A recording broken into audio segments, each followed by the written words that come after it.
Hello everyone, welcome to রিম্পাস cooking school. আজকে নতুন একটা রেসিপি শেয়ার করব। আজকে শুটকি বেগুনের তরকারি রান্না করব। তো সেই জন্য এখানে ফার্স্টে আমি কড়াইয়ে তেল দিয়ে এর মধ্যে পেঁয়াজ কুচি দিয়ে দিয়েছি।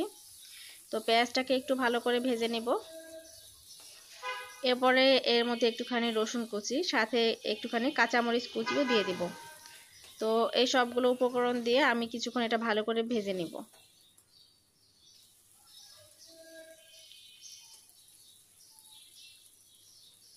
তো এরপরে হচ্ছে এর মধ্যে আমি শুটকি দিয়ে দিলাম। এটা কি শুটকি আসলে আমি নিজেও বলতে পারছি না, তবে এই শুটকিটা দিয়ে বেগুন রান্না করলে খুবই খেতে ভালো লাগে। তো এখন শুটকিটা দিয়ে পেঁয়াজের সাথে খুব ভালো করে ভেজে নিয়েছি।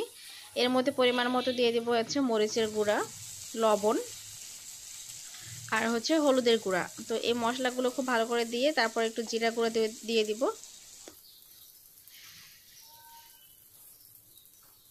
আর আমরা কিন্তু সবাই জানি শুটকি দিয়ে কিন্তু বেগুন রান্না করলে খেতেও খুবই টেস্টি হয়। তো এখন এর মধ্যে একটুখানি জল দিয়ে মশলার সাথে খুব ভালো করে মিশিয়ে নিতে হবে, যাতে মশলাটা পুড়ে না যায়। তো শুটকি আর মশলার কম্বিনেশনটা কিন্তু খুবই জোস। তো যারা এখনো খাওনি তারা কিন্তু চাইলে এভাবে করতে পারো। যারা শুটকি খেতে পছন্দ করেন তারা কিন্তু, মানে আমি কিন্তু একসময় পছন্দ করতাম না, তবে এখন শুটকি খেতে আমারও খুবই ভালো লাগে।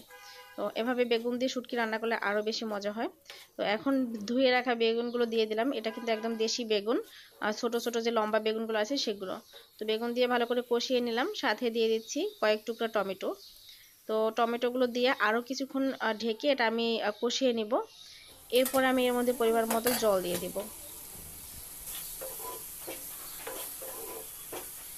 পরিমাণ মতো জল দিয়ে আমি কিছুক্ষণ জাল করে আমি চুলা থেকে নামিয়ে নিব, কারণ এই রান্নাটা বেশি সময় লাগে না রান্না করতে। আমি এর মধ্যে আর কোনো মশলা অ্যাড করছি না, জাস্ট এখন জল দিয়ে ঝোলের জন্য আমি সামান্য পরিমাণে একটু জল দিব, বেশি দিব না। তো তোমরা দেখতে পাচ্ছ কতটুকু জল দিয়েছি। এটা যত একদম শুকিয়ে নিয়ে আমি চুলা থেকে নামিয়ে নিব।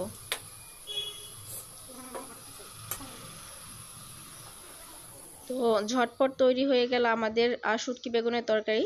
তো তোমরা দেখতে পাচ্ছ আমি ঝোলটা কিন্তু একদমই রাখিনি, আমি চুলা থেকে নামিয়ে নিয়েছি। আমি আন্তরিকভাবে দুঃখিত, আমি ক্লিপটা নিতে পারিনি যে কতটুকু ঝোল ছিল, তবে বাটিতে দেখলেই তোমরা বুঝতে পারবে এটা কতটুকু ঝোল ছিল। যাই হোক, আজকে এখানে বিদায় নিচ্ছি। দেখা হবে পরবর্তীতে নতুন কোনো রেসিপিতে। সবাই ভালো থেকো, টাটা।